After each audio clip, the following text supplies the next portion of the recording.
I thought half the boys in Paris.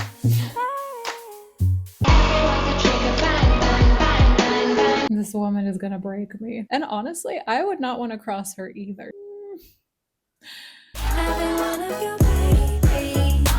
Wait, wait, I have to replay that. Actually, neither of you guys are that important to me. Guess what the most requested album was after we all fell in love with West End Girl. Hi, if we haven't met, I'm Vicky. I'm a therapist who loves talking about pop music. You guys told me that I should listen to more Lily Allen, and honestly, I believe you. Today, I am listening to No Shame, Lily Allen's 2018 album. I have not heard it before. I also know very little to nothing about it. I just have a few songs that you guys pointed out that I should look out for.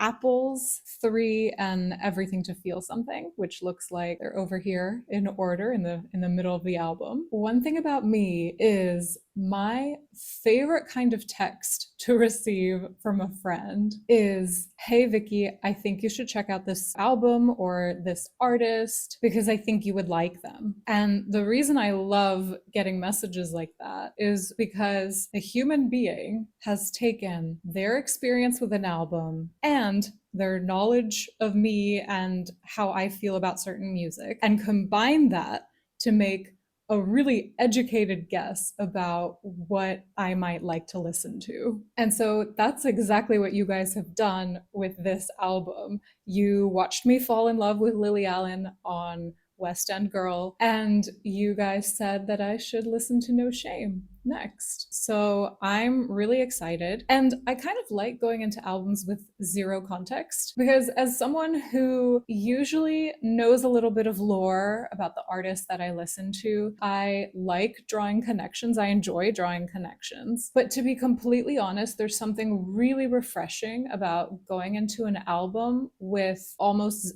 zero context because then I'm just allowing the music to speak to me, the lyrics, the production, the emotions, and I can just have that first contact in a way that feels really organic and authentic. And I really enjoyed doing that with West End Girl. So that's how I'm going to do this one as well. And of course, if you've already heard this album or have been listening to it since 2018, there will 100% be things that you know or you notice or connections you make that I will probably miss on my first listen. So what I ask is that everything I miss, I'm really excited to read about it in the comments. Just drop anything and everything that comes to your mind while I'm listening in the comments. And I'm thinking I'm going to do what I did with the West End Girl reaction, where I listened to the album, but then a week later, I did a recap video where once I had time to listen to the album more and I had time to digest it and I had time to read your comments, we had the chance to discuss it a little bit more in depth. And I really enjoyed doing it that way. So that's what you can expect coming up. So I think that's enough of an intro. Let's get into it. Join me as I discover No Shame for the first time.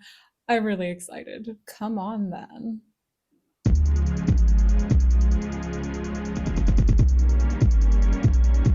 I love the electronic.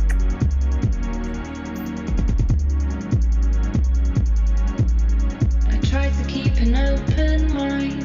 I feel like I'm under attack all of the time. I'm compromised. My head can't always hold itself so high. What if inside I'm dying? Every night I'm crying. And even if I die trying, I bet you'd probably quite like it.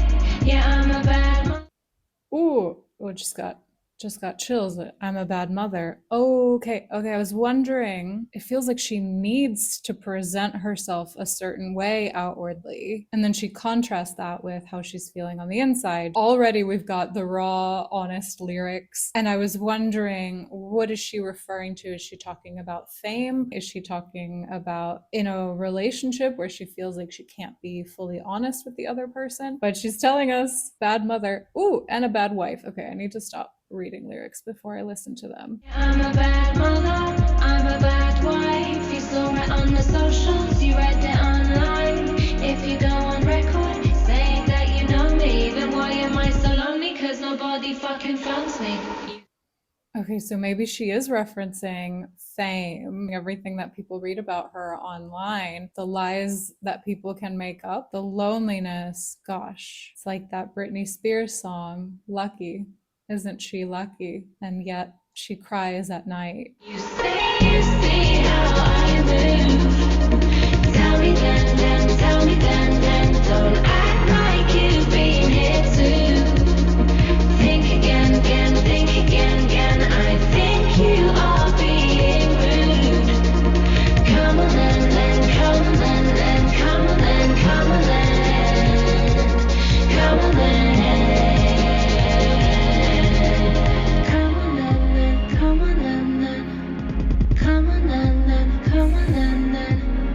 I love it.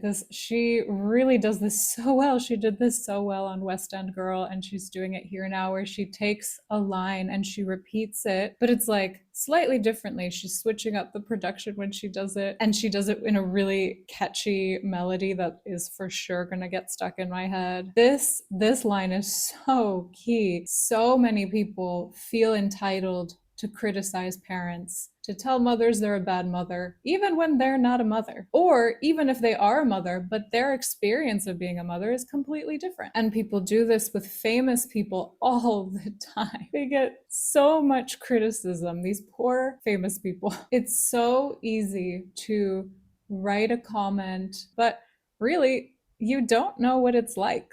You know, if you haven't been in their shoes, don't criticize. Since you know so much about me, put your money where your mouth is. You should really hush your mouth and keep your distance if you see me when you're out. Won't forgive you twice. I'll tell you all about your miserable life. Don't see me telling. That's a cool transition there, production-wise. Beat drops. Tell you all about your miserable life. Don't see me telling you what to do. Yeah, it's kind of like a warning. Stay away. Keep your distance. Don't, just leave me alone. Respect my personal space, please. Why do you scrutinize my every move? And what exactly are you trying to prove? When what you say so far away from the truth. Yeah, I'm a bad mother, I'm a bad wife. You saw it on the socials, you read it online. The way she says it, it's like she's mocking the source of information. Rightly so. Just because you read it on the socials and online, people take it as truth when of course it's not truth. It's just someone's opinion that took them 10 seconds to write sometimes. If you go on record saying that you know me, then why am I so lonely? Cause nobody fucking phones me. Yeah, I'm a bad mother. The irony of so many people thinking and saying and believing that they know her, and yet she knows how she actually feels, which is lonely. She doesn't actually feel like anyone knows her, and as much as maybe they think that they do. Saw it on the socials, you read it online. If you go on record saying that you know me, then why am I so lonely? Cause nobody fucking phones me. You say you see how I move. Tell me then, tell me then. Don't act like you've been here too. Think again, think again. I think you are being rude. Come on then, come on then, come on then, come on then, come on then. Come on then, come on then, come on then, come on then. Since you know so much about me, put your money where your mouth is. Since you know so much about me, put your money where your mouth is. Yeah, I mean, true. Invest, if you're gonna make a big claim, then you have to mean it. And I'm already kind of thinking about the album title, No Shame. This song kind of seems to be saying, all you people making assumptions about me, you have no shame. Great production on that one. Okay, let's keep going. Trigger bang. Grab a few grams and a few grand, wrapped in elastic in the blue bands. You reach for handouts with your two hands. Who's that with a cool gang? No hippie, but it's so sticky. I'm an old school nigga, fam, I know zippy. Steamboat Willie like the old Mickey. Steamboat Willie, she gets the whole dicky. 06 ratchet, had the old flicky. 017, now I got the whole stripping. Low key brother on the low sipping. You can be the cool gang, but nigga no slipping. And if you was my addiction. Okay, I may be missing some references here, these things that are being named, but this is clearly about drugs, right? We know from Relapse that she has a history with drugs. Okay, let's see if she gives us some more insight about where she was with this in 2018. And if you was my addictions, hanging out in this whirlwind, if you cool my ambitions, I'm gonna cut you out. That's why I can't hang with the cool gang. Everyone's a trigger, bang, bang, bang, bang, bang. Do it by bad bones, I've got bigger plans. Gonna put myself in your hands. When I was young. This is a really well constructed chorus. So is this about fame again? The whirlwind being fame that actually fuels her addiction. Really interesting how she says, if you cool my ambitions, I'm going to cut you out. And then she says, that's why I can't hang with the cool gang. When I was young, I was blameless, playing with rude boys and trainers. I had a foot in the rave cause I was attracted to danger. I never got home for neighbors. Hey, when I grew up, nothing changed much. Anything when I was famous, I would. Looking back on when she was young, and interesting how she's saying she hasn't changed much. Would wake up next to strangers. Everyone knows what cocaine does, numbing the pain when the shame comes. Hey, and if Connection to relapse, drug use as something that numbs the pain and specifically numbs the shame. Also an interesting take on fame. She's saying like anything went, I guess, had the power, maybe also the money to access certain things, including drugs that maybe people who are not famous could not. my addictions, hanging out in this whirlwind. If you cool my ambitions, I'm gonna cut you out. That's why I can't hang with the cool gang. Everyone's a trigger, bang, bang, bang, bang, bang. Do it by bad bones, I've got bigger plans. Gonna put myself in your hands.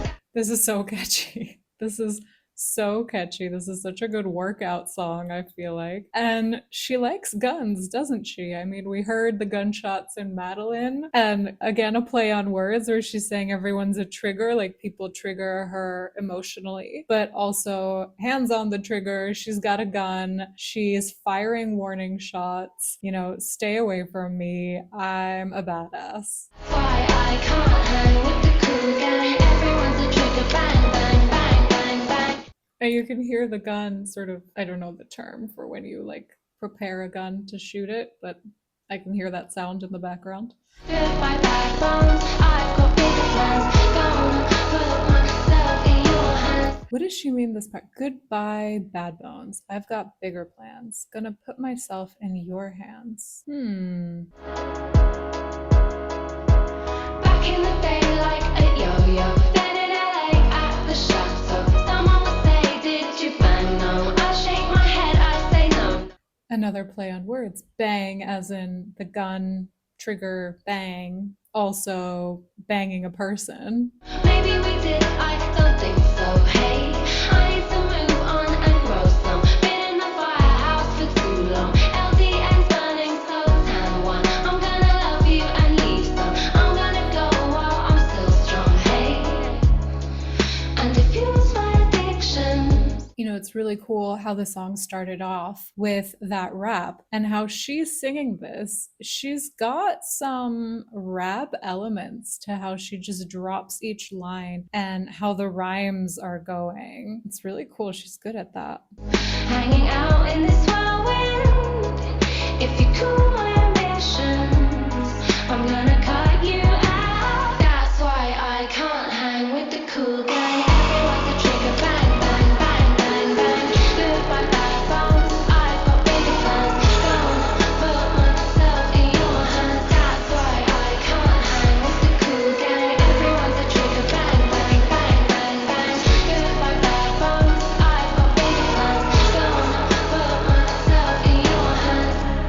that song. That song is so good. Let's do the next song. What you're waiting for.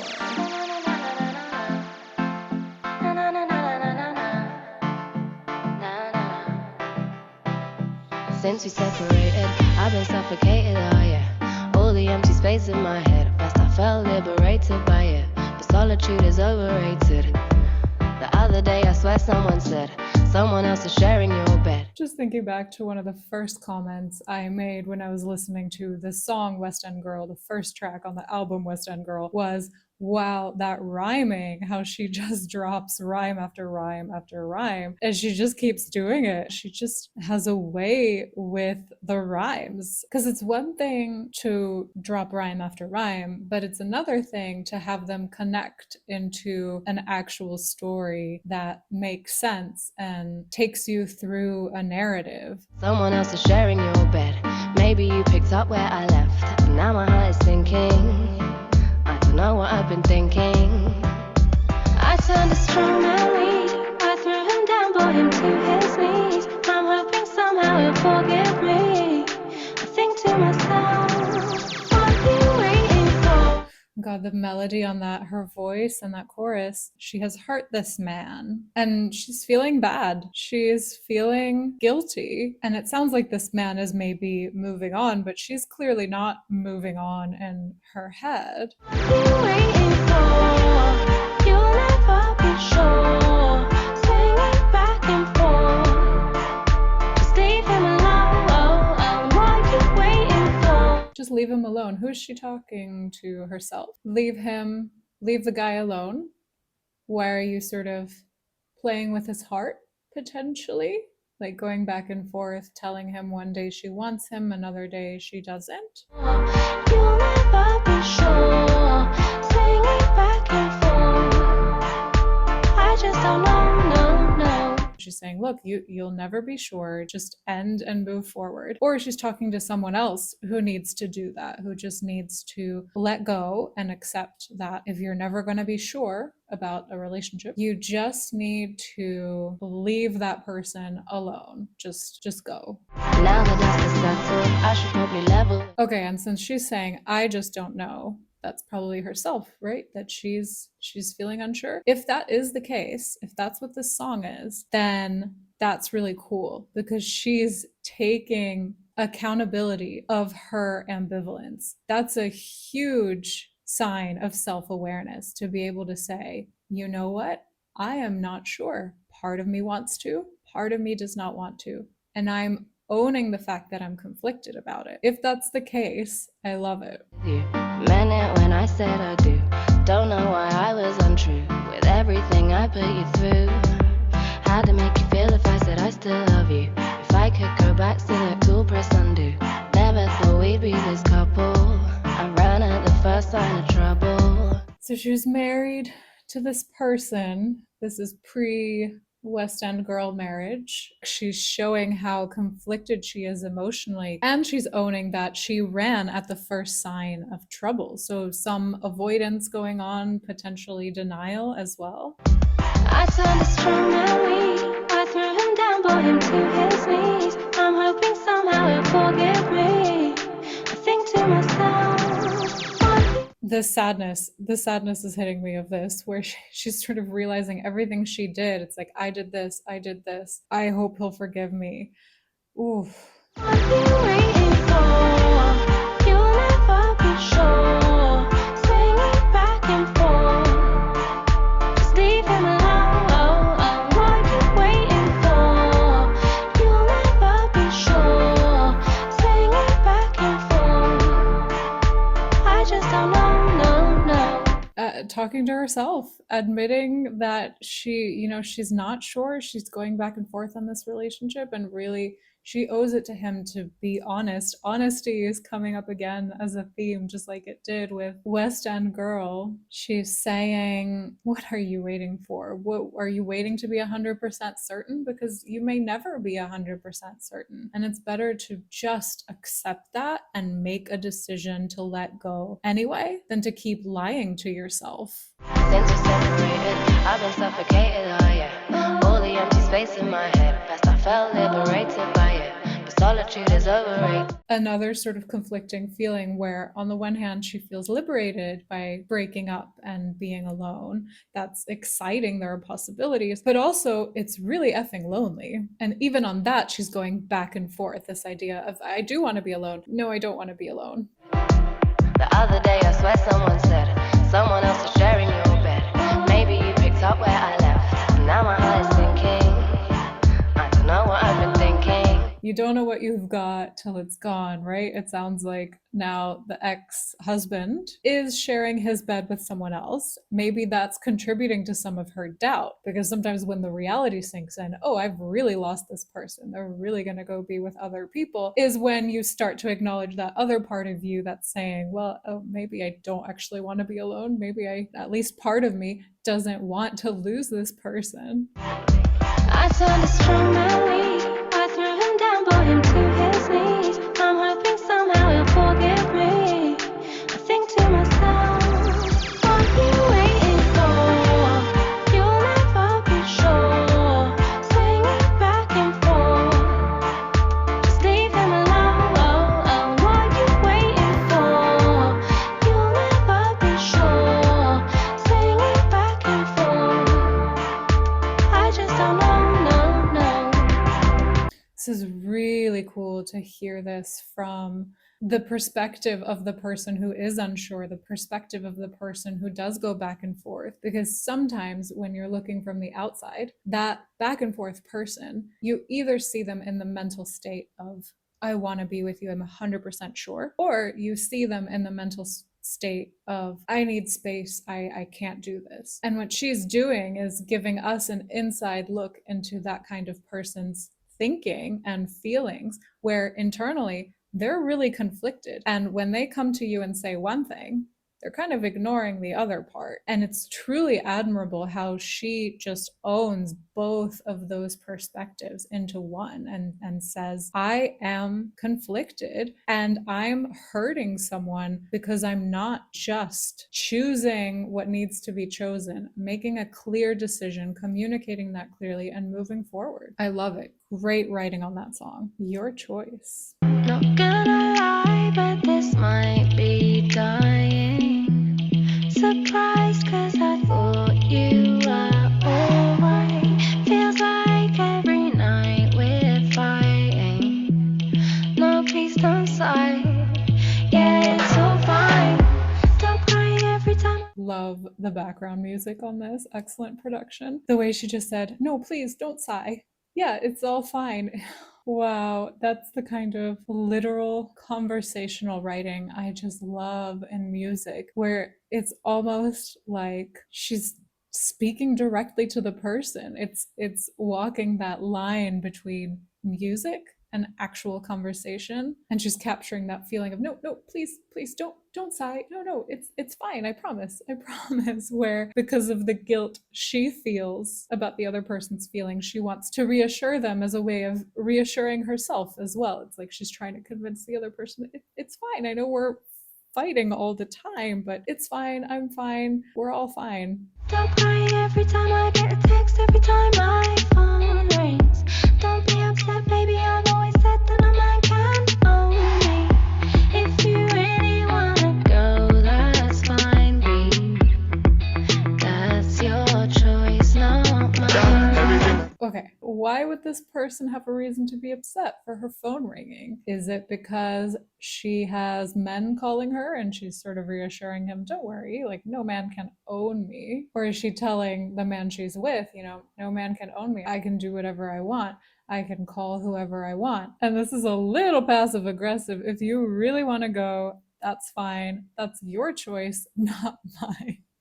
She's the one deflecting responsibility here. Everything was blessed. Last night full of happiness. On the bed, we a kiss and caress. After the sex, you found up on the side when me arrest. And this morning you get a text. And even though me vex, me not go say nothing, me not go stress. Me just a reason with your conscience. I got to know. Oh my girl, I'm up.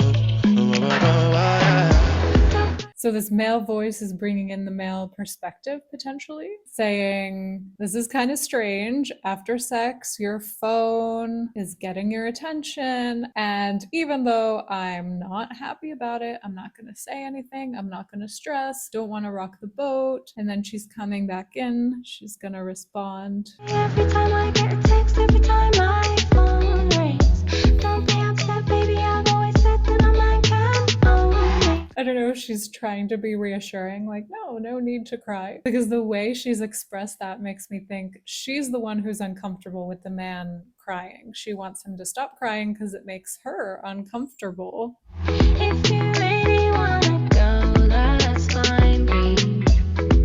That's your choice, not mine. Na na na na na na na na na na na na na na na na na.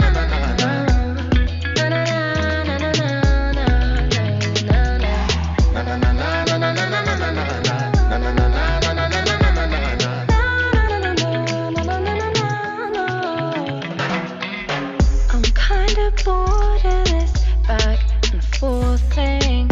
Not gonna war with you, let's enjoy this time. Fuck what you saw, cause I'm not trying to draw for him. Just like in the previous song, she's acknowledging the back and forth, the conflicting feelings, the lack of clarity, and she's really dismissing whatever this man has seen, probably on her phone, text messages, phone calls. There's again a sort of reassurance of, no, I'm not going for this other person. Don't worry, that's nothing. She's dismissing it, and I wonder if really she's minimizing it, if actually there's more going on there than she wants to let on. Be nice, I'm yours all night. Don't cry every time I get a text, every time my phone rings. Don't be upset, baby, I've always said that a man can own me. That line, I've always said that no man can own me. If she's saying that to a man in reference to another man that she's in contact with, she's kind of saying, actually, neither of you guys are that important to me. So it's kind of like a backhanded compliment or a backhanded sort of comment where she's kind of reassuring him. She's like, don't stress, but not don't stress because I care about you, but because I don't care about either of you equally. It's kind of funny. If you really wanna go, that's fine, babe. That's your choice, not mine. Tell them turn it back. Girl, it's at the return of the Mac. Girlfriend, cut and relax. Make me tell you all the facts. Cause you never know, say me bad original foundation, bad man. Me know say you a freak, and you need a thug inna the shit. You know say me a thug inna the street. Got everything you need. You know I'm the man, I'm your man, I'm not playing number two. So why do you want it? You can't keep rocking the boat. It's like we're listening to Aaliyah. The way we go back and forth. Girl, I'm not speaking no more. And know you bad like Marilyn Monroe. I see fire in your love. Don't cry every time I I'm not going to play number two. I'm your man. I want to be your man. Be with me. I want to be with you. We're going back and forth, and I don't like that because I want to be with you. And it's interesting how she's kind of responding, well, you can leave if you want to, really. And the guy is saying, well, I don't want to leave. And she's kind of dismissing him. cry every time I get a text, every time my phone rings. Don't be upset, baby, I've always said that a man can own me. If you really wanna go, that's fine, babe. That's your choice, not mine. This is so interesting because in West End Girl, she tells us about how she's on the other side of this, where she is being blamed when it's not truly her fault. And she has to hear lines like, if it has to happen, baby, do you want to know? Which is this man totally deflecting any blame or responsibility away from himself. And that's what she's doing in this song. If this ends and you walk away, that's on you. It's not on me and my actions and the fact I'm inconsistent and the fact I can't decide. Of course, in the previous song, she does take ownership about that. But it's funny, in this song, she she's in her sort of denial phase, where she's in denial that she has any real responsibility here. And she's capturing something so human. Like, there is a phase of struggling to accept the reality and struggling to accept that actually you might be at fault here in some way for this relationship not going well or potentially ending. Lost my mind. I caught some feeling. Now I sense a change. Something beautiful has slipped away. I let you in and then you disappeared. Like Beat a drop. another day. I was never planning on any of this chaos. I wasn't being difficult. You still betrayed us.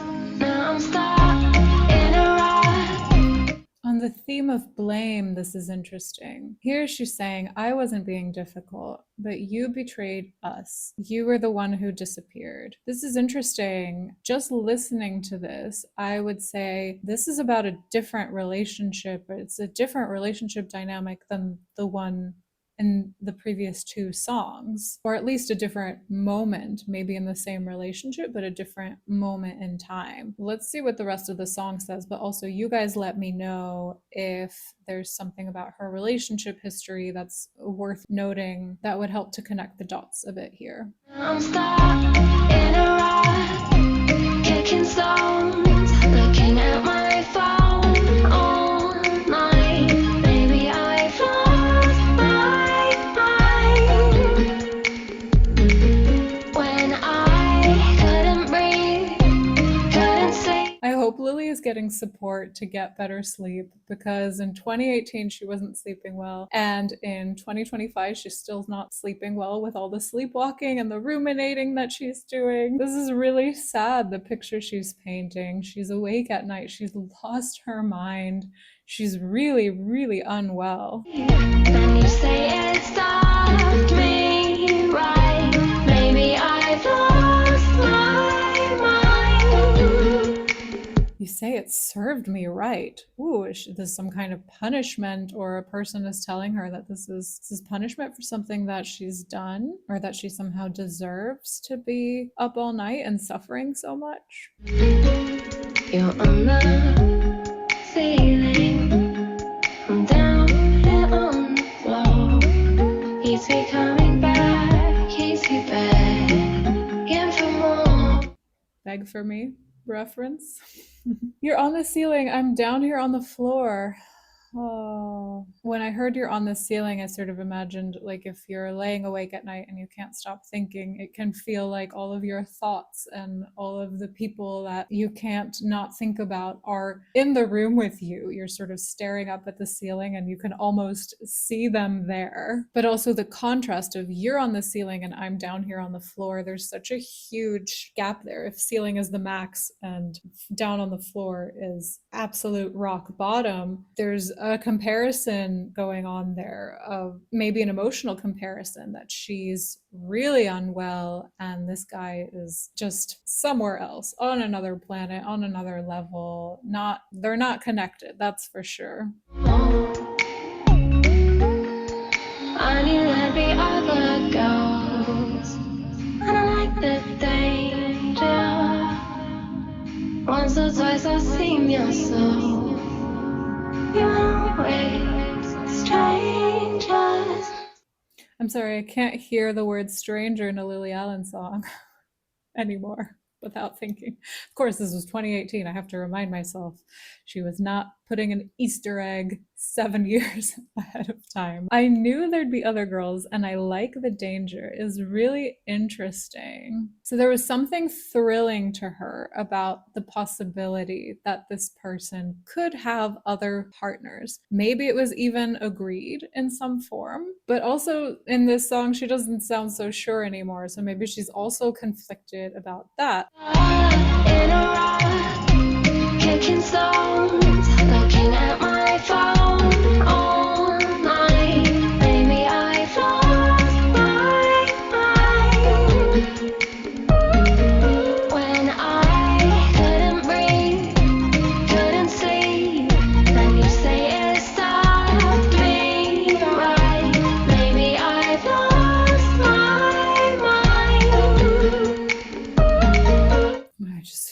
this need to just like sigh. This is really, really sad. To already be suffering, I can't breathe, can't sleep, and to also be replaying something that the person said that it served her right.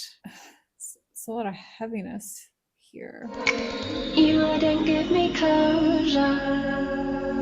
Let me get off the ride. And now I'm getting closer to the other side. Interesting, because in the last few songs, she talks about how she wouldn't give closure, or at least she was singing from that point of view of going back and forth and not giving closure to someone.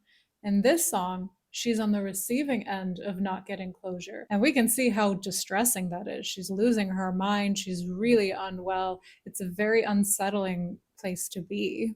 I'm stuck in a rut, kicking stones, looking at my phone all night. Maybe I've lost my mind. When I couldn't breathe, couldn't sleep, and you say it served me right. Maybe I've lost my mind.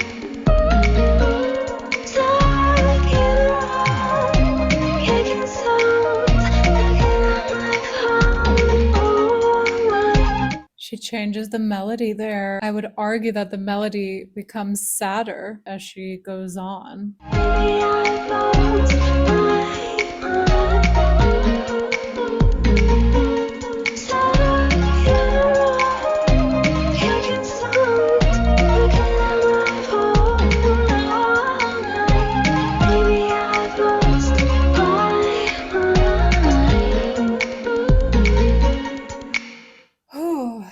Probably the saddest song so far, really opening up and being vulnerable about her suffering, which feels like losing her mind.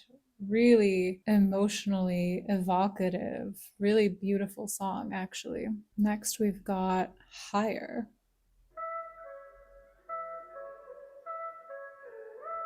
Please, you know I rate queen. Yo, car that's in my jeans. I don't want grief, don't want drama.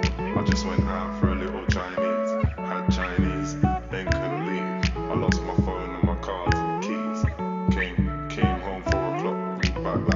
Walked back like a cheat. To be right, you're lying. It's in your eyes. Don't try it. No, you can't hide. Have you lost your mind? Did I cross your mind? Cool how she's using the phrase lost her mind after telling us she felt like she had lost her mind. Now she's asking someone else, have you lost your mind? Did I cross your mind? It's your life. I said I'd never let you waste my time. I said you'd never hear me say that twice. You crossed that line. You crossed that line. So this is a strong woman setting boundaries, saying, if you do waste my time, it will be too late. You're gonna lose me. You know what you're doing. I won't listen to another excuse. This time you blew it. The people you use, jumping through hoops. I won't let you do it. You can't seduce me now. Who looks foolish? Sorry, but I know your type. She's really trying to use her voice here, really trying to draw the line, draw where the boundary is, and say, well, I won't let you behave in that way. I won't let you treat me that way. I won't be undermined. I can take this down to the wire. Soon see a fight, fire with fire. Dig that grave, you're such a bad liar. Stakes getting higher and higher and higher and higher.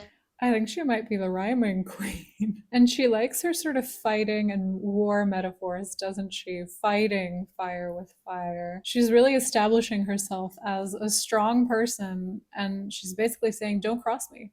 you're crossing me, and I've warned you and I'm warning you again. Do not cross me. You don't want to do that. And honestly, I would not want to cross her either. She does not seem like a person that you want to upset, because she's going to write songs like this about you.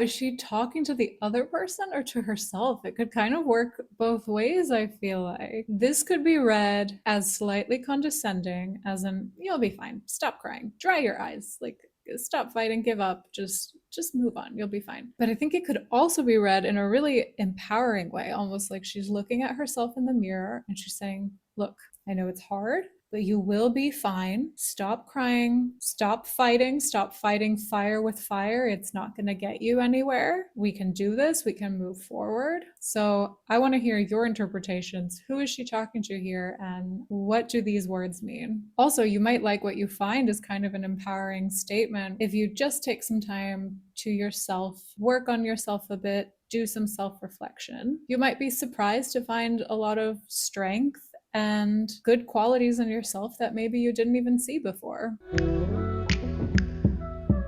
It's your life, and I said I'll never let you ruin mine. I said I'll never ever pay that price. You crossed the line, you crossed the line. I told you I'm not gonna let you do that, and you did. So now you have to pay the price, because I'm not gonna do it. Why did you do it? Why would you choose to use and abuse me this close to ruin? Why just stand by, don't you dare roll your eyes? Why put me through it?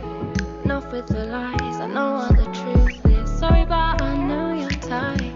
I won't be undermined. I can take this. She strikes a really nice balance of expressing vulnerability, expressing her absolute hurt, while at the same time acknowledging her strength in this situation, that she does have boundaries, she does have lines that she is able to define. And when they're crossed, she has agency and can do something about it. She can step away if and when she needs to. And honestly, this is my favorite kind of music that can capture that nuance so well, because this is human, to sometimes be really deeply hurt, to feel like you're losing your mind, to feel like everything is falling apart that was once beautiful. And even through all the misery, humans are remarkably resilient. And in that depth of the darkness, if you can hold just the tiniest little glimmer of hope that you have agency and you have the right to say, I won't be undermined, that's so powerful, so real. I love her writing. I love her writing. Down to the wire, soon see a fight, fire with fire. Dig that grave, you're such a bad liar. Stakes getting higher and higher and higher, higher, higher.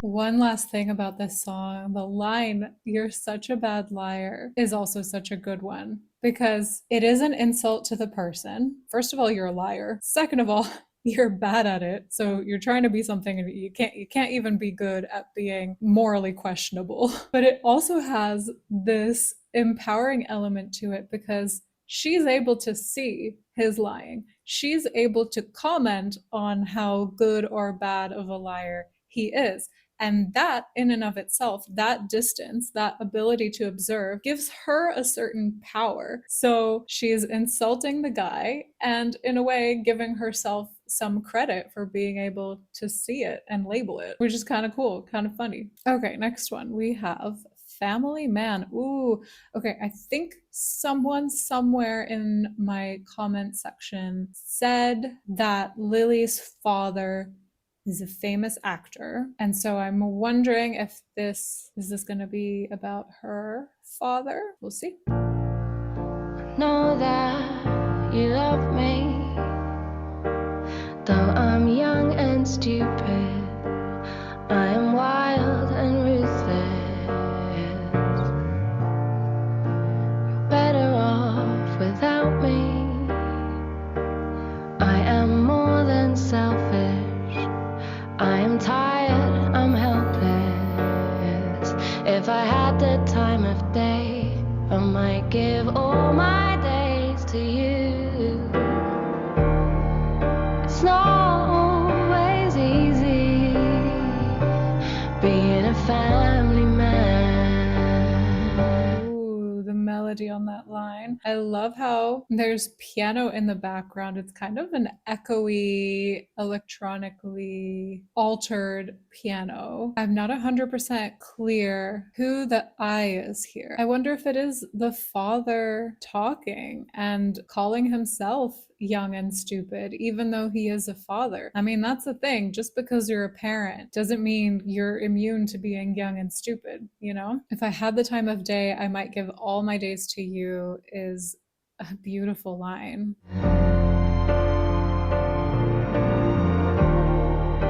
Baby, don't leave me. I'm just doing what I can. Get by. I've come to the land of the free. I've let loose, I'm faithless. I am lost and shameless. But don't go forgetting me. I don't like most people, but I'm scared, not evil. Every day has its challenges. I just never know what day it is. It's not always easy being a family man.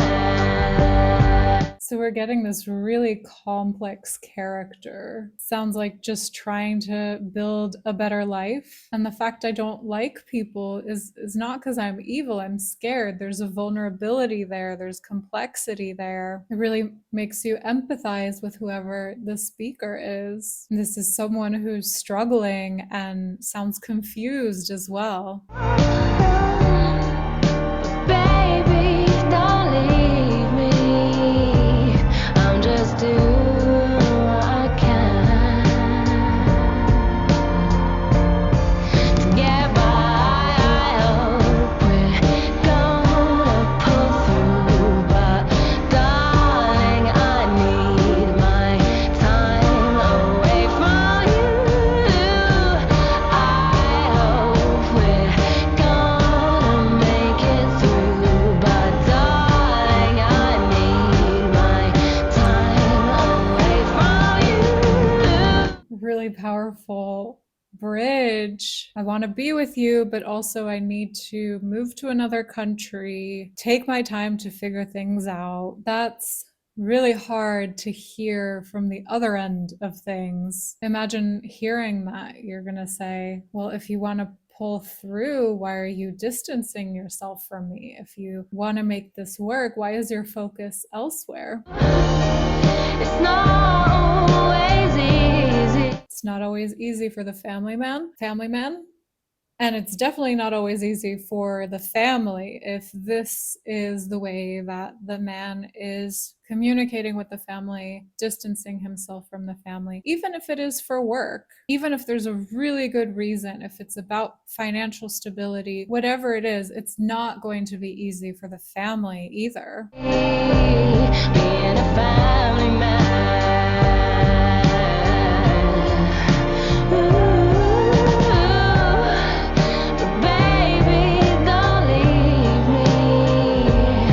I'm just kind of imagining, okay, I'm sort of imagining who's talking in this song, the characters. If there's a sort of traditional family setup of a man, a wife, maybe kids, there's a home in one country. I'm imagining the man crossing the ocean potentially. I'm imagining we're starting in the UK, going to the US to maybe find work, maybe acting work, start a better career, life for himself, make some money, send that money back for the family. It's all to support the family. I'm still a family man, even though I'm all the way over here. And he's saying to the wife, baby, don't leave me. Don't, end the relationship, which is fair. That is probably a concern, a conversation they're having. And the irony is the guy is the one who has left, at least physically. I don't know about emotionally. I mean, emotionally it sounds complex as well, but physically he's the one who's left and he's saying, don't leave me. So yet another song that is playing with this idea of leaving, being left.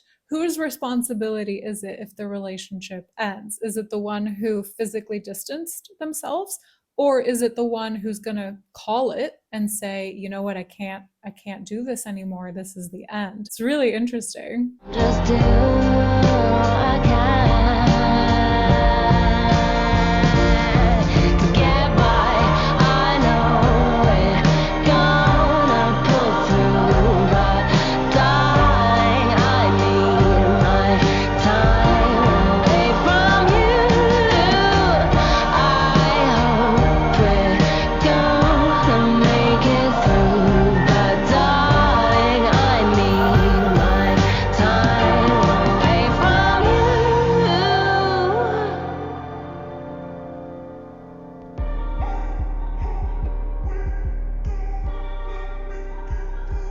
That was a cool little background voice. It did kind of feel like a man's voice, and the way it was sung sounded kind of anxious, which fits. Also, the line, I'm just doing what I can. He's saying this phrase is I'm doing whatever I can to reach my goals. But I could also see how the family that has been left behind might be wondering, is he really doing everything he can? Because emotionally there are some needs here that are not being met. Maybe financially he's doing what he can, or career-wise he's doing what he can. But sometimes what matters more to a family is emotionally what's lacking. Yet another really cool song. Let's move on. Apples. Ooh, you guys told me about this one. Something about the apple not falling far from the tree, I think someone wrote in a comment, which is cool because I feel like every time I talk about Lily, I end up referencing Charli XCX. And Charli has the song Apple and talks about the idea of not falling far from the tree from her parents. I think there's a cool relationship between these two artists because I think what people seem to say is that Charli was influenced by Lily, who was then re-influenced by Charli. So there's some sort of connection there with them. We'll see what the song is actually about. Do you remember way back when at my old flat we stayed in bed all day having sex and smoking fat? So much has happened since then, I wish we could go back. I do things differently, but I went off the track.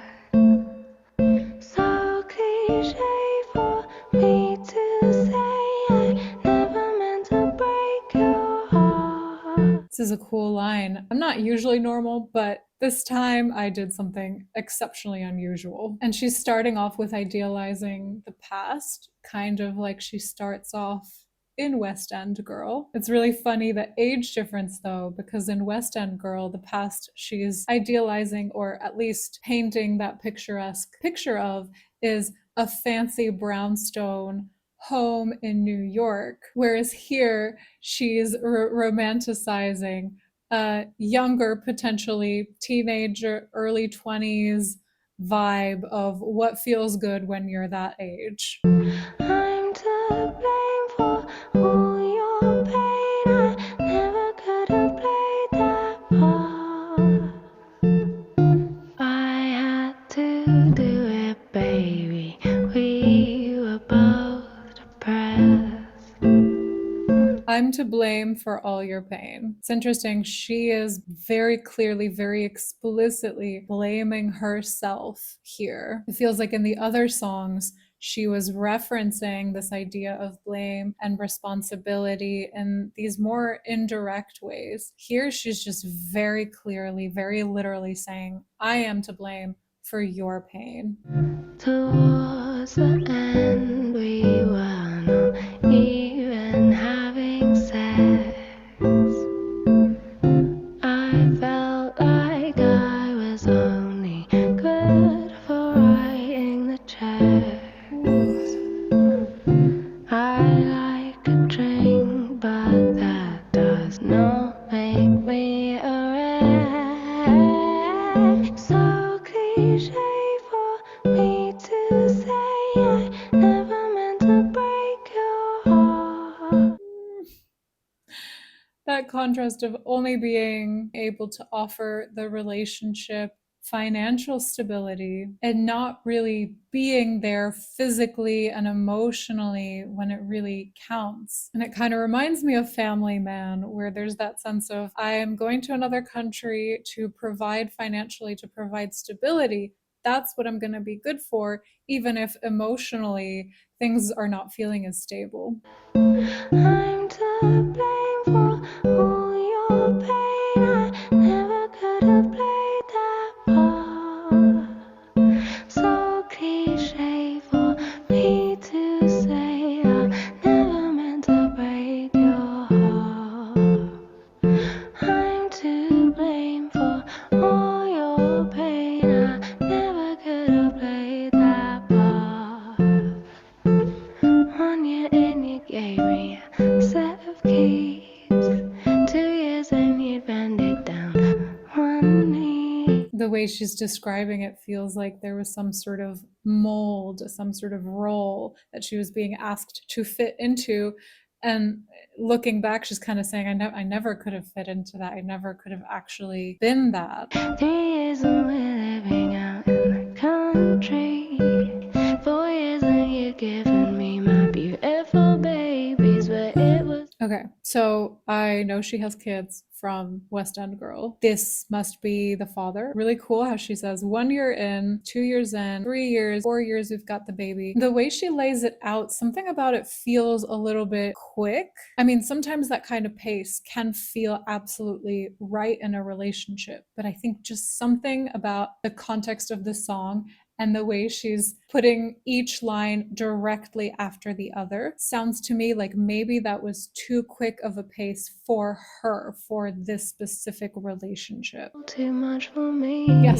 Yes, it was all too much for me. Now It was too quick.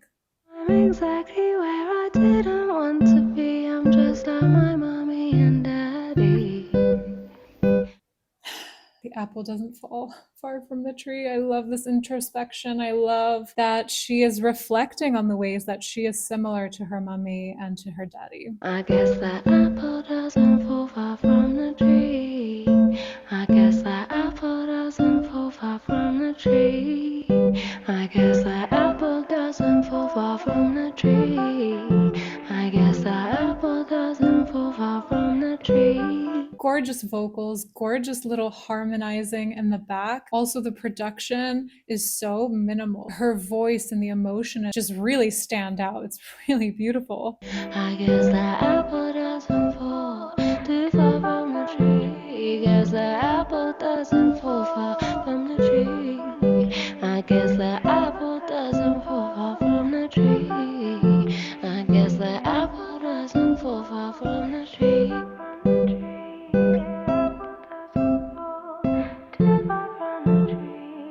Love her voice.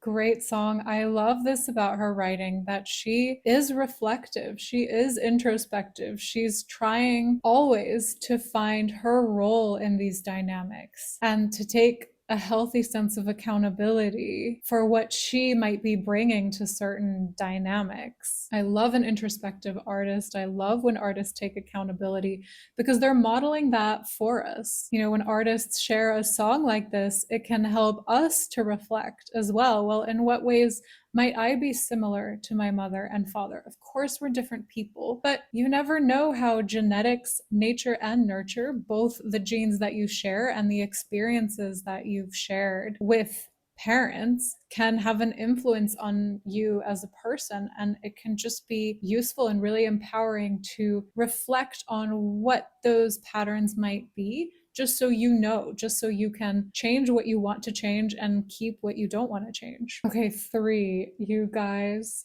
told me about this song. I think you said this might be from the perspective of a 3-year-old, which is wild. I don't think I've ever heard a pop song from the perspective of someone so young. So I'm really curious to check this out.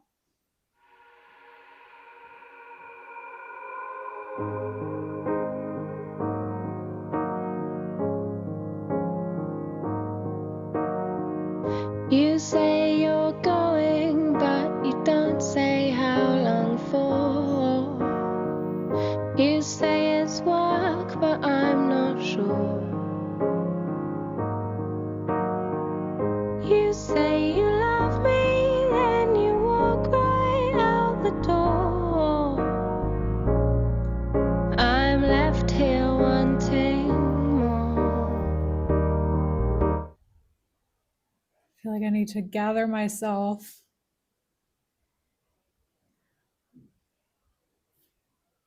Whew, just after that first verse, wow, that is so powerful. This just speaks for itself. It's almost like you don't even need to analyze anything here. She paints the contrast perfectly. Someone saying they're going, but not explaining exactly the how long and the why, and the contrast between saying you love someone and then you walk right out the door. Okay, gathering myself to deal with the rest of this song. Of course, there's lots of things I could be getting on with. I'm never sure of things to do. This afternoon, I made a papier-mâché fish, Mom. Aww. I made it just for you. Please don't go. Stay here with me. It's not my fault. I'm only 3. I'm only 3. This woman is gonna break me. My God, I love how this is written so plainly. This is the power of Lily, I'm learning. She doesn't need metaphors or fancy language or anything fancy. She just tells it like it is. And the way she's written these lines is so authentically the way that a child would speak if they had the language to do so. Because at 3, you're just starting to form sentences to kind of understand what you're feeling, but not really. But what she's doing here is she's getting right into the head and emotions of a 3-year-old, and she's helping us understand. I feel like I'm getting that inside look and being told how the 3-year-old feels. Really powerful writing. I'm only 3. I'm only 3. I'm only 3. I'm only 3. My social calendar is busier than yours. It's funny. I've been out making lots of friends. You can't play with us 'cause you're always off on tour. Oh, it's so sad. One day I hope you meet them. Please. Wow. Yeah, I mean, at the age of 3, having friends and playing, that's your whole life, or at least a big chunk of your life. The rest of your whole life is your parents. And so if that piece is missing because this person is away on tour, the parents don't get to meet the friends. And again, like such a simple thing to reflect on. But at the age of 3, that is so important. It's like 50% of your world doesn't know about the other 50% of your world. And that's all you have. And you can feel that loss. You can feel that missing piece. Even if you don't have the words for it at that age, you can totally feel it emotionally. And that stays with you, by the way, as well. It's not like when you become 4, 5, 10, 20, 30, 40, 70 years old that somehow that hole just gets filled or that gap just goes away. No, no, no. Like this stays with you. And I think that's part of why Lily is able to put words so well to it, because she's taken the time to reflect as she's grown older how must she have felt when she was 3, and she's capturing this in this epically beautiful, gorgeous, heartbreaking way for all of us to see. I'm obsessed with this. Don't go, stay here with me. It's not my fault, I'm only 3, I'm only 3, I'm only 3. It's not my fault. You know, at that age, it's so easy. The automatic thing for your nervous system and your body and your mind to do is to internalize this sense of, it is my fault. It must be my fault. Because when you're that little, you're the center of your world. You don't have much else to compare it to. And the beauty of her saying it's not my fault is actually runs really, really deep, because what the mind does is it internalizes this sense of it is my fault. It must be my fault. But at the same time, in a deeper, truer sense, like your deepest in your heart of hearts, truest self on some level knows actually it's not my fault. And so you grow up with this sense of intense inner conflict where you have this critical voice telling you it is your fault, but a deeper sense of knowing telling you, well, it couldn't have quite been my fault. And this is huge because, again, at 3 years old, you're not anywhere near being able to put any language to that. If you're gonna put language to that, it's gonna be much later in your life. It's just breaking my heart how she's saying this. It's not my fault, with the wisdom of the adult and the pain of the child all at once. I'm only 3, I'm only 3, I'm only 3.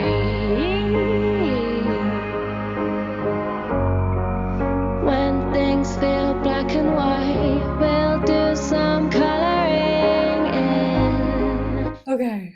Wow. I mean, coloring, the most classic child activity. But she's talking emotionally. Emotionally, when you're that young, things can feel black and white. They can feel all or nothing. They can feel really simple in that way. And it's not until later, until you're able to emotionally develop and mature, that you start to see more of the gray and hopefully add some color, add some joy, add some flavor and nuance. Really beautiful. You want to play, when you want to play with me, when things feel black and white, we'll do some coloring in. When you want to play, when you want to play with me.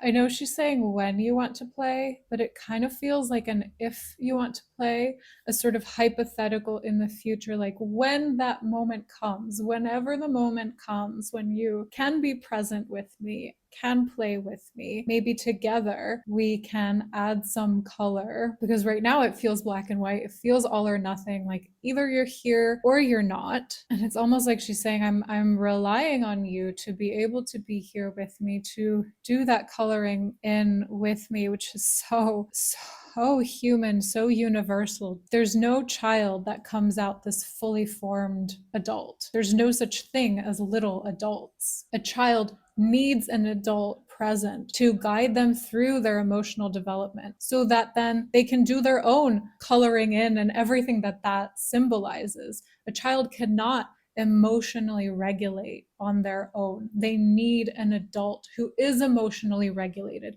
to be physically there, present with them, to help their own nervous system to regulate. And this song is about absence. It's about inconsistency. It's about not having that and the emotional toll that it takes on someone who's 3 years old. This is so powerful. I can't remember the last time I heard a song that was this powerful.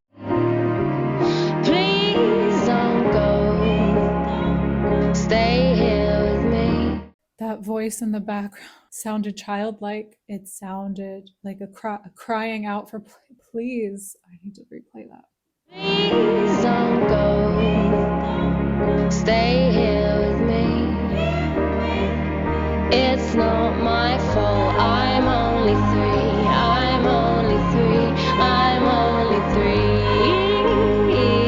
I'm only 3. I'm only 3. I'm only 3.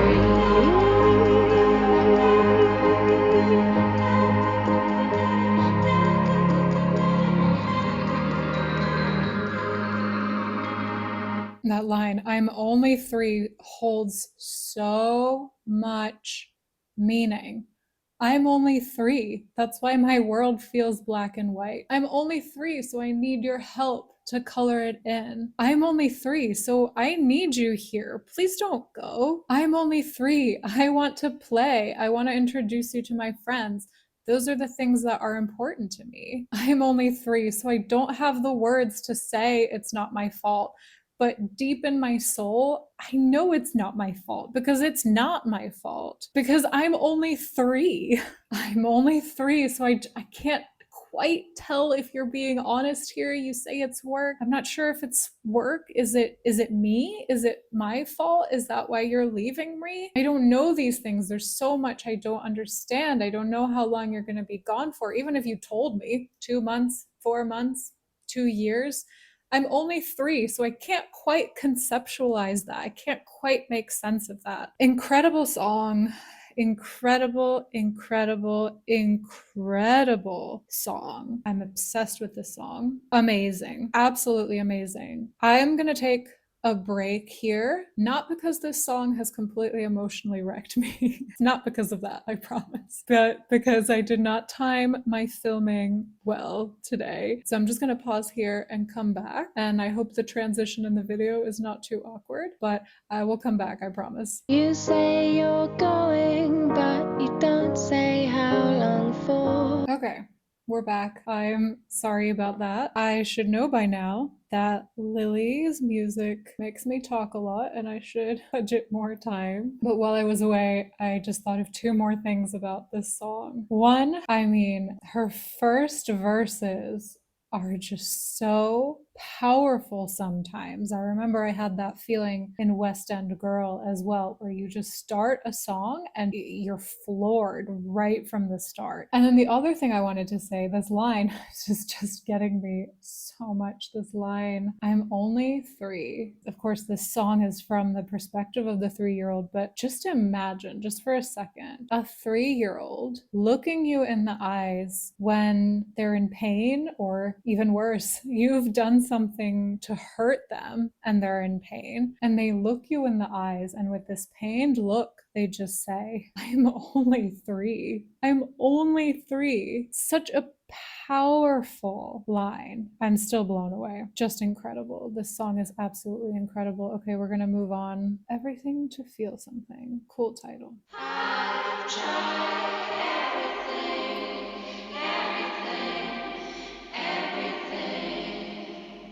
to feel something, but nothing. Okay, the voice is there. How does it sound like she's in a cathedral? It's echoey. There are multiple voices, multiple personalities convening. I need to replay that. That sounds so cool. I've tried everything, It's distorted. It's simultaneously in a church, also witches in the forest, coven vibes. Oh my gosh. Also outer space. Like, how am I getting so many images all at once with the way these voices are done? I've tried everything, everything to feel something, but nothing. Incredible.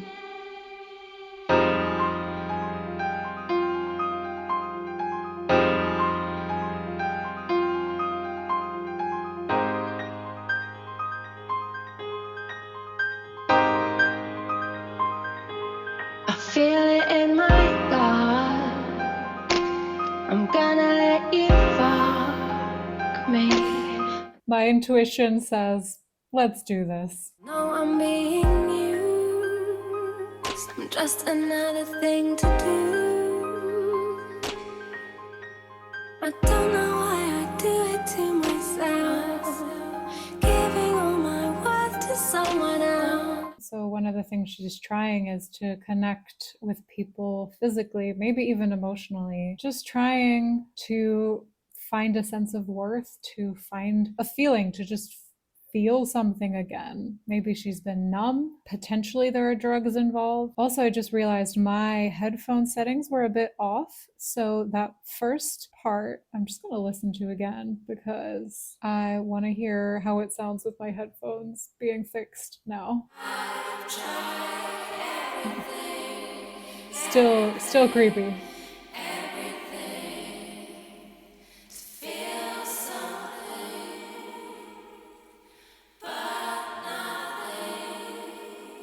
Still sounds amazing. It was not the headphones problem. It was not the headphones magic. It's Lily's magic. Where were we? Okay. Giving all my worth to someone else. I don't know why I do it to myself. I'll do it, yeah, and I'll do it till I've tried everything, everything to feel something.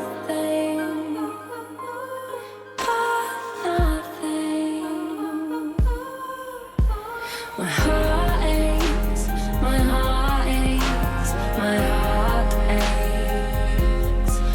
Whoa, that production shift. Oh my gosh, I need to hear that again. Also, I've tried everything again. I love when she takes ownership. She's saying, I'm trying.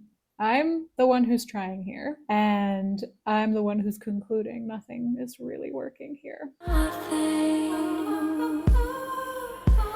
My heart aches, my heart aches, my heart aches. Why are you so wicked now, heart aches? Why are you so wicked now, heart aches? My heart aches, my heart aches, my heart aches. Why are you so wicked now, heart aches? Why are you so wicked now, heart aches? From up and down. Love the production on this song because it's capturing the heartache. She could be talking to the drugs in a sense, or some sort of addiction where there's a wickedness, there's a heartache, but the repetition indicates like we're coming back to something that keeps causing pain. And down to up. Sex, alcohol, and drugs. It's a long way off amazing, but I can't ever see it change. I can't tell you what I do it for. Nothing really moves me anymore.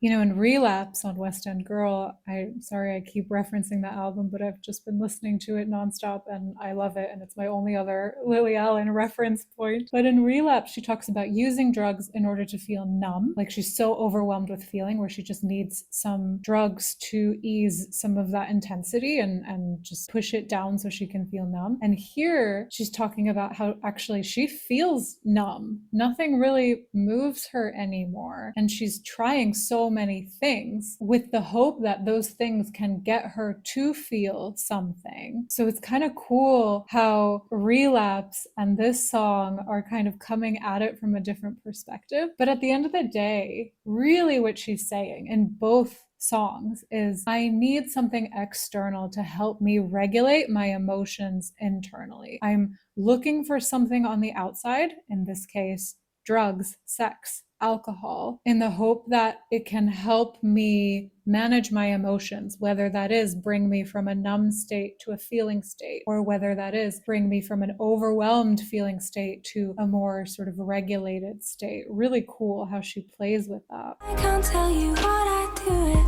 for. Been doing this and I'll do it till I've tried everything,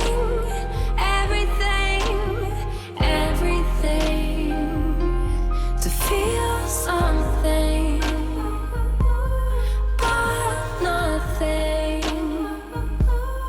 My heart aches, my heart aches, my heart aches.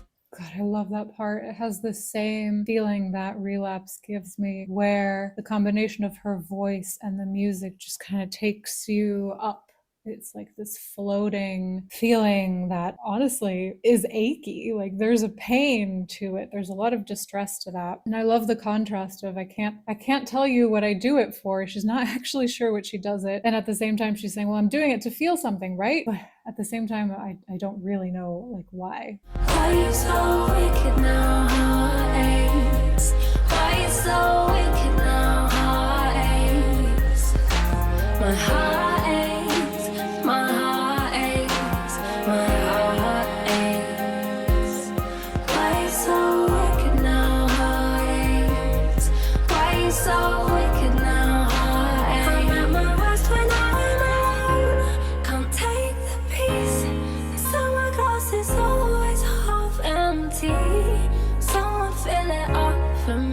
She's so good with words. Glass being always half empty, like feeling pessimistic about life. Also the glass being the alcohol, kind of looking for the refill. And then heartaches being used both as the noun, as in I deal with a lot of heartaches, and also sounding like a noun and a verb, like my heart aches. Set me free. I don't want to fall in love.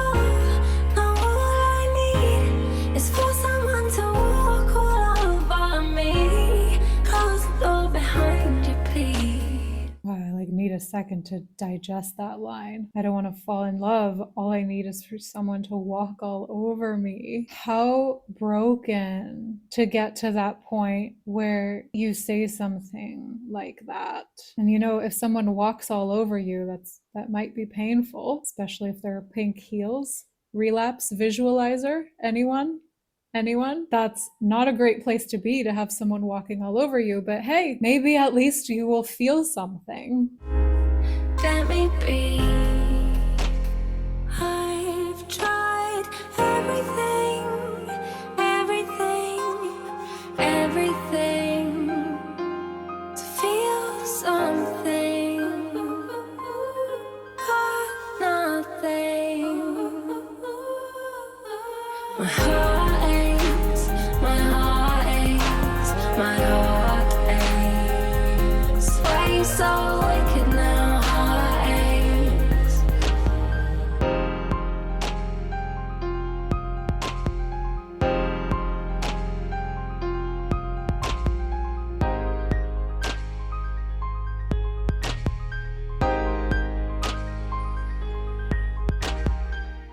The way that piano was going in the background in this repetitive cycle feeling of being pulled back in again to something that is painful and to this emotional cycle that you're trying so hard to deal with. Wow, she's really good at capturing pain through her music. Next we have Waste.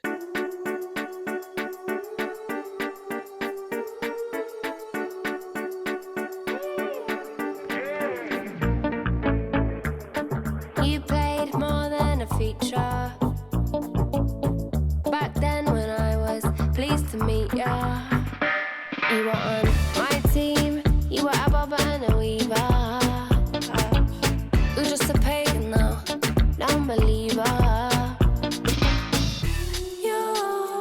about yourself. No one else. Who the fuck are you, though? I should've never, ever, ever let you get too close. If the truth be Okay, really interesting music in the background. There's almost like a little bit of a Balkan vibe in the back. Hear me out. I know it's pop. I know this is like a mix of genres, but what a fun beat in the back. This is a really cool combination of lines. You're all about yourself, but who the fuck are you though? The sort of irony of someone who's so full of themselves, and yet when you really spend time with them, you're not really sure that they know who they are, actually. Like someone who's really selfish, really full of it, usually doesn't actually have a nuanced, healthy sense of self and a balanced view of who they are, like their strengths and their weaknesses. If they're so obsessed with their strengths or presenting a certain way, they're not actually seeing the full picture of who they are. So, really cool combination of lines. I can't wait to see you go. Can't wait to see you breaking your back. 'Cause all you do is take, never give back. Big deal, I'm blessed. Keep talking, I'm unimpressed. Wow, this song is so catchy. I know she's saying, like, she's talking about painful things here. This is someone who is gonna take a lot, never give back. She's presenting it in such a fun way, though. You're way too out of your depth. My time will not be invested. You've changed, you used to be my friend, but I don't know you. Went too far, can't undo the things you've done. Now you put me through hell.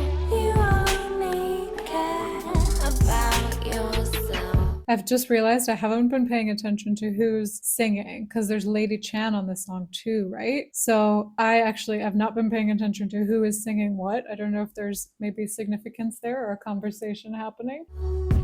No one else. Who the fuck are you, though? I should've never, ever, ever let you get too close. If the truth be told, I can't wait to see you go. Can't wait to see you breaking your back. 'Cause all you do is take, never give back. Can't wait to see you breaking your back. 'Cause all you do is take, never give back. No way. Yo, look on your face. Your dirty stinking ways. Remember them times when you get on my case straight chase. Me carry pepper spray maze. You don't want know you better tie your shoelace. Wait, you coming last in the race. You're nothing my lad. You don't even have the ace now, mate. It's just all too late. Woo, back up. Nobody come my way. When you check it. I just have this big smile on my face the whole time during this song. Of course, it's taking jabs at someone. Of course, it's a little petty. The person they're describing does not sound like a fun person, but there's so much humor in how it's presented where it's really enjoyable to listen to, and I imagine really enjoyable to sing. And I guess that was Lady Chann now. Was all so phony. No girl, you have you really think so lonely. Only per man I call my own. Me give them the work and keep them lonely. I should've never, ever, ever let you get too close. If the truth be told, I can't wait to see you go. Can't wait to see you breaking your back. 'Cause all you do is take, never give back. Can't wait to see you breaking your back. 'Cause all you do is take, never give back. Great song, very enjoyable. Would gladly hear that a million more times, honestly. Okay. My one.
love this woman's music. Incredible production. Okay. This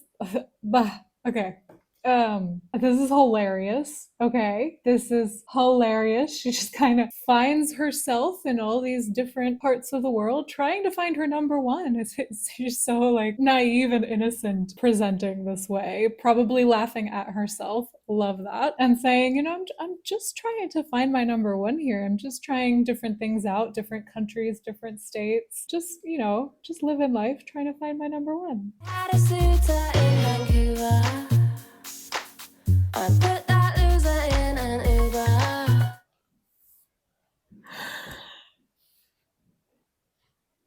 10 out of 10. 10 out of 10. She's so good at the just simple. She just tells it like it is. Just tells it exactly like it is. Honey, I had a suitor in Vancouver. I put that loser in an Uber. 'Cause he's not my one. Not my one. Pumpkin. I picked something up in Sydney. This sort of condescending pumpkin and honey. Oh, she's still traveling the world. Vancouver, Sydney. And now the voice inside my kidneys says I need my one. My one. Also, I picked something up in Sydney. Not someone. Condescending, you know, she's calling a human a something. My number one. My number one. My number one. Petals.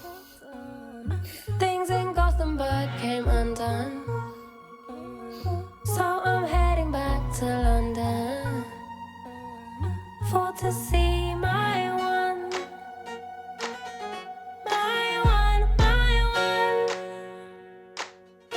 My one, my one. My number one. My number one. Look, 3 is probably my favorite song so far in terms of depth and just the emotional impact. I think this is my favorite song so far in terms of I need in my soul to listen to this on repeat. What is it about this song? It is so addictive. Her humor is impeccable. She's amazing. Love this one. Okay, quick pause. Okay, we're back. Pushing Up Daisies.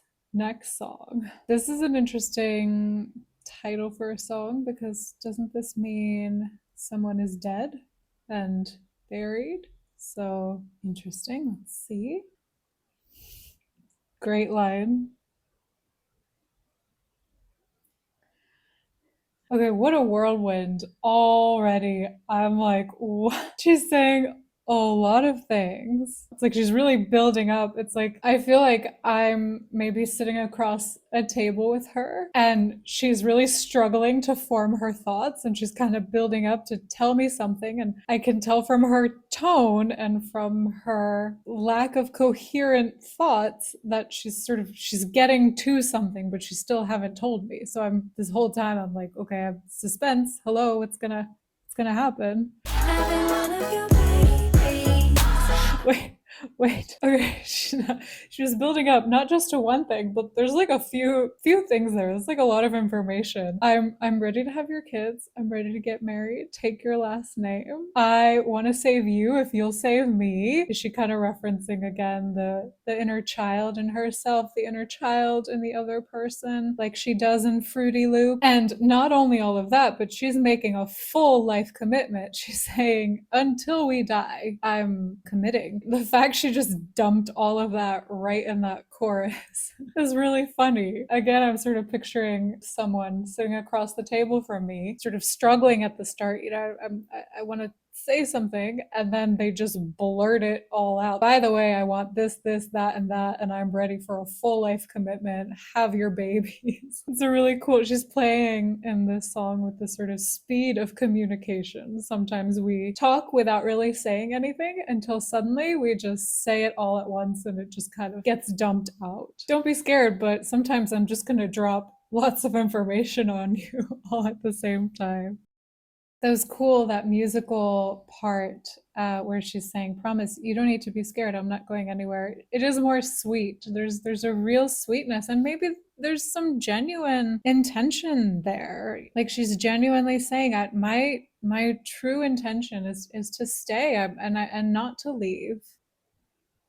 Oh, so more of the vulnerability and the anxiety is coming through here. And it's interesting because she's reassuring the other person, you don't need to be scared. But there's a lot of fear in these words. I don't want to lose you. Do you believe in us? Do you believe in us? Can we make this work? And then her own insecurities, she's never felt good at being in a relationship, long-term commitment. I seem to fuck it all up. And then I don't want to freak you out. This is so real. I love this. Oh, she's really being so open and so vulnerable here. And she has a moment of hesitation, right? Right before the chorus, she sort of wonders, I know I should shut my mouth. And there's that moment of decision. Do I say everything that's on my mind right now? Or do I shut my mouth? And in authentic Lily fashion, she chooses to say the things. Ooh.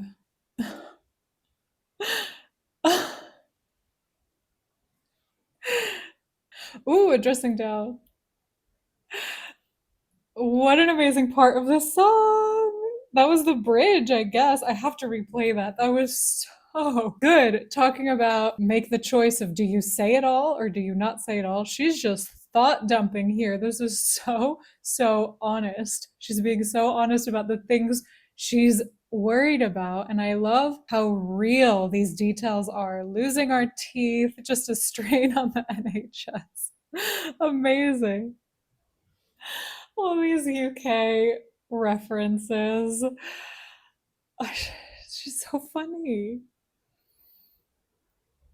And birds chirping in the background. You know, there's something about how the music dies down and her voice softens towards the end. It's like she's really coming to that actual realization that one day we will be in our 80s, and also one day we will be dead. That's life. You know, that's the reality. And there's a sort of energy throughout the song because of how she's singing, and the music has so much energy and anxiety and emotion. And there's just something really sobering about the way this song ends, where it just feels like those moments where it actually does hit you on a visceral level that, yeah, I'm gonna die someday. We're all gonna die someday. This relationship that I'm starting now, at some point, I'm gonna be in my 80s and that person's gonna be in their 80s if we make it that far. And so the way the song comes to a close really makes me think that she has thought about this not just in a joking or even just in an anxious way, but in just a really realistic way. Also, I think only Lily Allen would think to rhyme 80s and pushing up the daisies in a song. Like, that's brilliant. Wow. Talk about a great song about death and the importance of just remembering that, yeah, death is a thing. Life doesn't exist without death. Thank you for this reality check, Lily. Okay, Cake is the last song on this album. Don't let anyone ever tell you who you are or can or can't become. So what if it's 1 in 100? Who's to say you are not that one? Maybe years, sleepless nights. Eventually you'll get a piece of that patriarchy pie. Oh, what an excellent way to choose to put words together. Piece of that patriarchy pie. Incredible. This sounds like a sort of motivational song. I wonder if she's speaking to herself and sort of reminding herself not to let anyone tell her who she is or what she can and can't do. And she's acknowledging the social structures in place that make it hard sometimes to do what you want to do. But there's something really hopeful so far in this song. Eventually you'll get a piece of that patriarchy pie. There'll be tears, drawn out fights. I don't see no reason you can't have your cake and eat it. Have your cake and eat it. Have your cake and eat it. Have your cake and eat it. Have your cake and eat it. Have your cake and eat it. Babe, have your cake and eat it. Have your cake and eat it. Have your cake and eat it. I know what it's like. So it's a song about how there are certain restrictions in place, some real limitations to what you are actually realistically able to do in life. But this is an interesting perspective. She's saying maybe those restrictions that you feel are there and you feel like, well, I can't do this and I can't do that. Maybe actually that's not the case. I know what it's like in more difficult times. I was treading a line between drive and survival. If I could go back, see myself as a child, I'd say stick to your guns, girl. In fact, go get that rifle. They Well, this girl loves guns. She loves guns. She has them in her song Madeline. She has a gun in her visualizer for Madeline. She's got her sound effects.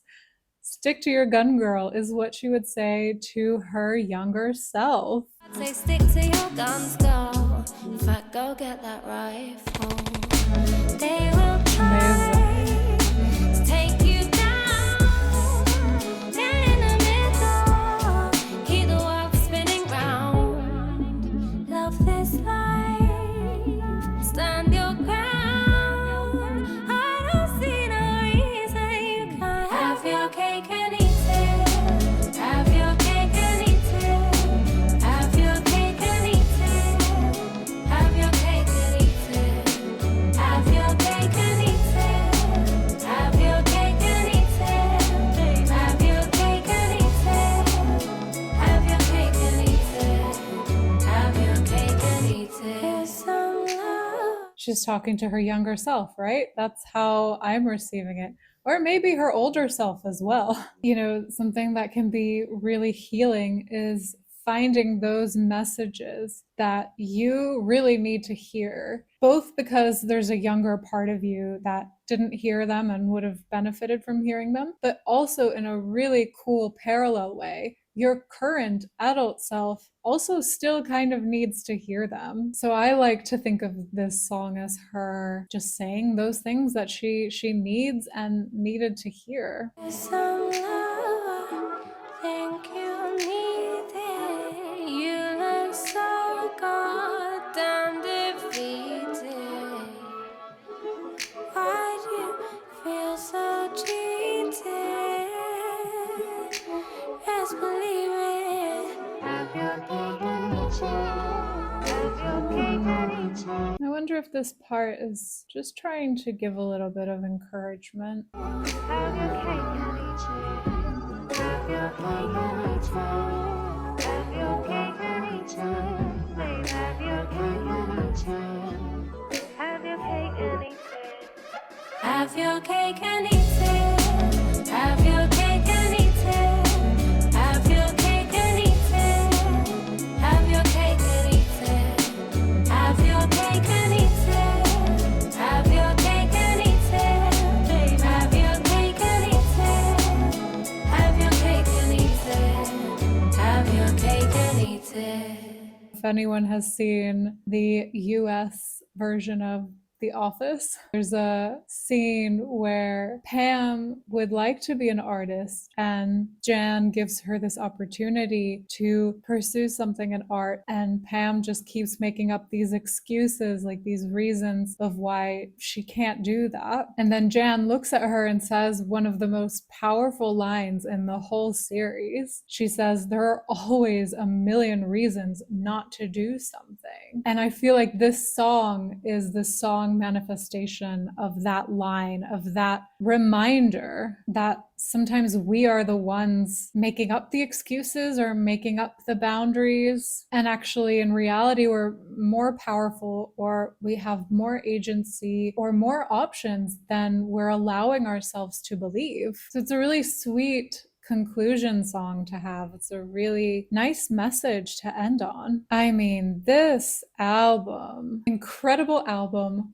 Please put all your thoughts in the comments. Anything you want me to talk about in my digestion video. I'm still figuring out what I'm going to call the sort of post reaction video, where I respond to your comments after I've had a chance to listen to this album more. I will definitely be listening to this album more. So let me know if there are things that I should absolutely cover in that video. Thank you so much for this recommendation. This was an excellent recommendation, and I'm really excited to talk about it more with you guys. That's it for today. Thank you for being here. Be sure to look out for the follow-up video, and I will see you in the next video. Bye.